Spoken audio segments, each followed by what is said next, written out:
Strike two, I got hit again with more cheap failed parts. Let's get started.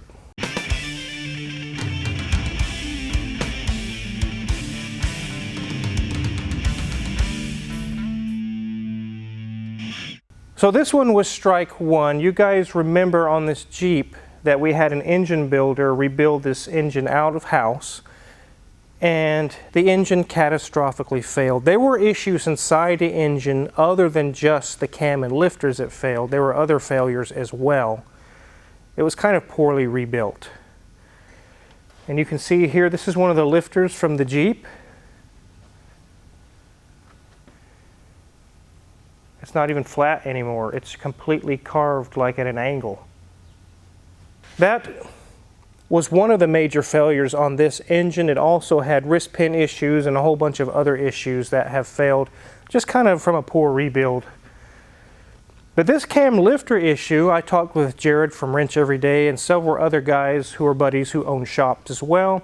And you guys let us know in this video also that this is a problem all across the globe, especially in America. It doesn't matter the brand. It doesn't matter the brand. If you buy a new set of cam and lifters for any car, any make, this is what you get. Trash. With the engine that's currently being rebuilt by my builder here in Wichita, Martin Machine, they're going to be using new old stock lifters and cam from way back, 30 years ago, 20 years ago, still in the box, but they're new, to get good steel, good quality parts. And it happened again. Let's head on over to the other vehicle. This is so disgusting to me, guys.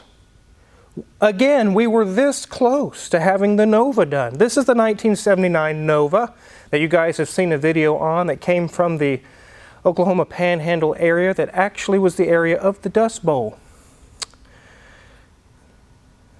If you watch that video, you'll get the story behind the car and why it's here and everything. But you also just saw in a recent video, we had the interior redone by Lowen Upholstery, and they did such a good job.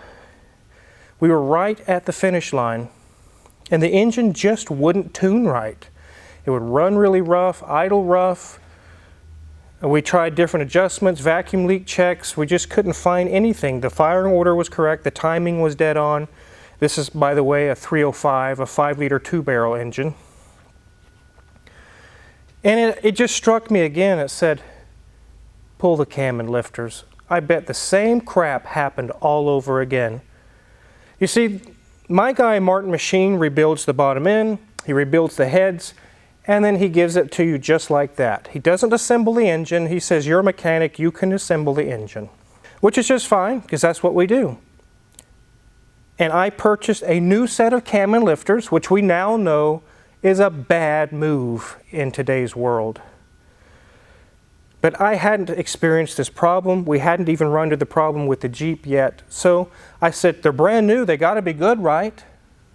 We put new cam, new lifters, assembled the engine, and it happened all over again. Let me get the parts and show you.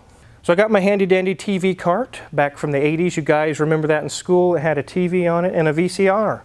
I bought these at auction for like, what, $5 a piece, Mrs. Wizard? Something like that. They were a great buy. They were a great buy.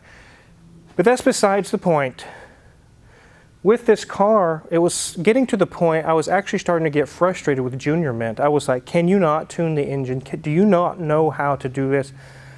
And I feel so bad because he did an excellent job. He had everything dialed in perfect. It absolutely had nothing to do with him or the guy who rebuilt the engine. So here's the brand new cam and lifters that I purchased for this car. Look at that lobe, guys. Completely wiped out. This is the way it should look right here. And this is what happened. You can see some of the others were starting to do the same. And here's the lifters. Same exact situation as the Jeep. Look at it, it's at an angle, it's weird. So that explains why it was running so rough. It wouldn't stop ticking. We would try to adjust the rocker arms. I thought maybe we're not adjusting it right. It wouldn't stop ticking because you just saw why. It was wiped out, it was trashed. Unlike the situation with the Jeep, it did not wipe out the motor. The motor is still fine. We caught it just in time. The filter has caught the debris. We've drained all the oil and flushed it out. We removed the filter. We're going to flush out all the ports and everything with it. But we got a bore scope down in the cylinders. We looked through the cam bearings and everything. We took a couple of main caps off the bottom. It's fine. Luckily, it's fine. Thank heavens. We caught it just in time. The engine rebuild was done very well, so luckily that wasn't a problem. But our problem was the cam and the lifters. Had we sent this car out or decided to just put some more miles on it to see if it clears up or something foolish like that, we could have wiped out the motor, but we did not, luckily. We've got the cam out. I had Junior Mint pull all this stuff out, and he was kind of frustrated as well, but after he saw the carnage, he's actually happy he pulled it apart. He feels better himself. He's like, I thought I did something wrong. I said, nope. Somebody in some other nation did something wrong. When they built this cam, when they put together the lifters, they used subpar materials, very poor steel. In the Jeep, like I mentioned, we're putting new old stock cam and lifters. That is what we're going to do here as well. I've actually got a new old stock cam, which is stock profile. And we also have a set of lifters that are in like 1980s light blue GM boxes back from the 80s when they made things correctly. And we're going to be going back together after we flush the engine out with new old stock cam, new old stock lifters, and this problem will be solved. Now I do know that this is becoming a common problem all across the country, especially the world, because there are people now starting to cash in on this. Let me show you. So I marked out some of the information here. I don't want to reveal any names or company names or anything. But this is a set of new old stock lifters. You can see the GM box for a set of 16. Look at that price, guys. That's ridiculous. $600 for a set of old stock lifters still in the box. I actually know a guy in Wichita who had the cam and lifters sitting on the shelf. They're new old stock. I got all of it combined for less than half that. I got lucky. But this right here tells you people know, they know what's going on. They know about this cam lifter issue, and they know that these little boxes up here are now made out of gold. And isn't that so sad? But let's go ahead and take a look in the engine bay. So we have the upper end mostly apart, and I'll show you guys what it looks like. I'll go ahead and remove these rags out of the way here. And you can see in the valley, it's nice and clean still. There's not metal debris everywhere. In the Jeep, that wasn't the story. There was like glitter all through here, metal debris all in the engine. Luckily in this one, it's just clean oil. I'm very, very happy to see that. Go ahead and remove these. You can see the rocker arms are kind of moved out of the way, and you can look at the oil and tell that it's clean as well. No sparkles, no glitter. So luckily we don't have to pull the engine and have all the bearings redone or anything like that. There's no metal in the oil. It was luckily all caught by the filter if there was any at all. We have the blue tape there to cover the intake holes so we don't drop nuts and bolts down in there. We don't need those in the pistons. It's still a good engine and I'd like to keep it that way.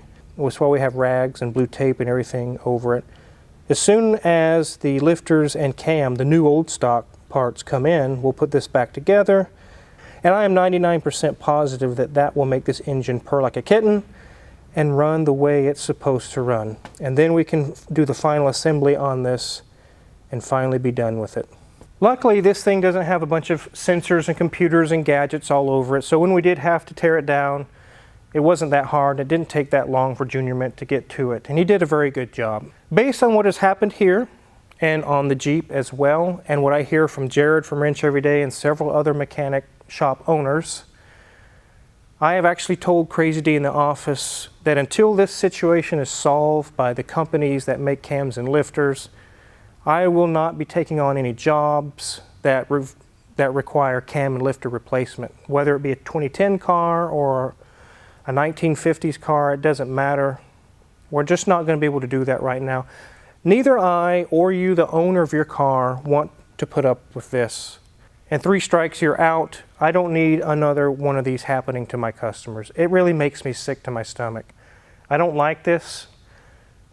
The customer wants their car back, and I'd like to get paid. And this is a big roadblock. It's a big unplanned for event. And it sucks. We will get it fixed right. We will get the new old stock parts in it, and it will solve this issue.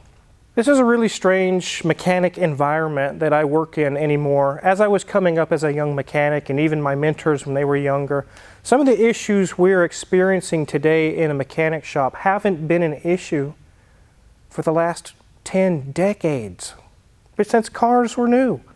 When the actual metal the parts are made out of can't even hold up, and it doesn't matter what brand you buy. It's really crazy.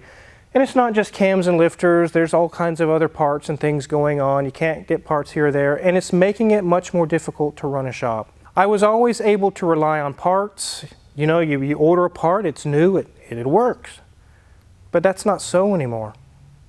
I'm having to keep track of brands or different types of parts. Well, I can't order from this anymore. I can't do this anymore because those parts are faulty all the time. So it is. I have to deal with it. That's the way it is. We are getting close on the Jeep engine. The builder said he's getting close, and as soon as we get that in, we'll get that done and out the door. It'll be about a week before I have these parts, and then I can get this one back together and finalize this one. I'm really happy to get these back to the customers. I'm sure they'll be happy to get them back as well. So again, if you're rebuilding an engine right now, you might want to look into new old stock parts, look on eBay or Facebook Marketplace. It definitely will save you this kind of a headache right here. If you're curious what kind of tools we used to pull this engine apart, or any of the jobs we got in the shop, check my Amazon affiliates link in the description below. We get a small cut and we really appreciate it. And make sure to hit the subscribe button because we have a full schedule all the way to September, which means lots of videos for you guys. Thanks for watching.